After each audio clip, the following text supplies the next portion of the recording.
Well,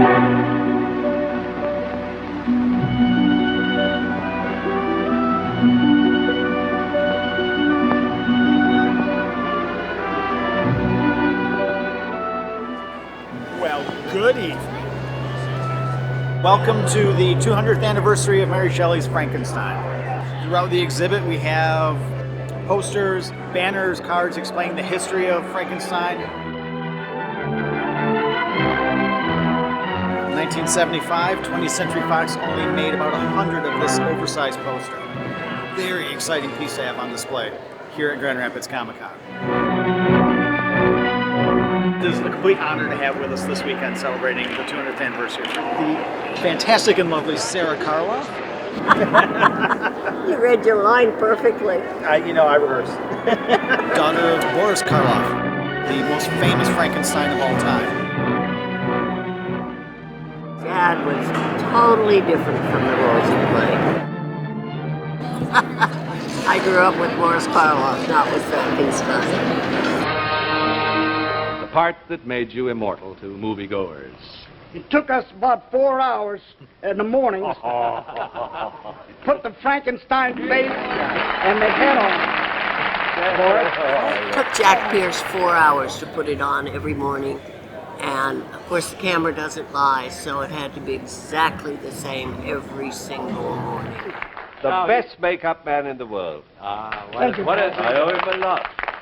He was very grateful to that part because it made such a pivotal difference in his life, both personally and professionally. The Frankenstein monster, the bogeyman of the screen, is actually one of the kindest, most warm-hearted men among us. He never brought his work home or talked about his work or talked about other actors.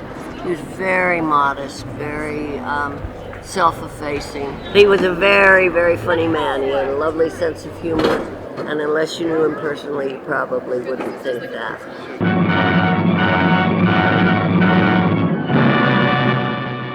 Over here is actually a display that's completely in my personal collection, which I've been enjoying everyone's appreciation of this weekend. It's been fantastic.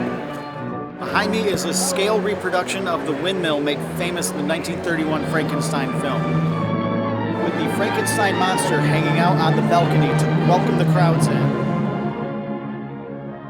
I've learned so much about my father's career from the fans, the experiences that he brought to their lives, and the stories they share with me is just wonderful.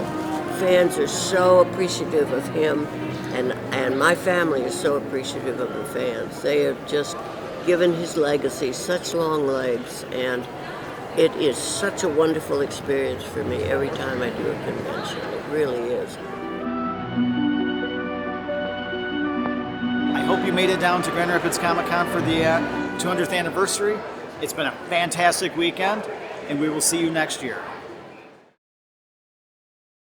And he adored doing the Grinch. He called me that night when it was about to air that evening, and he said, and at that time I was married with two young sons, and he said, I've done something that I think is pretty good.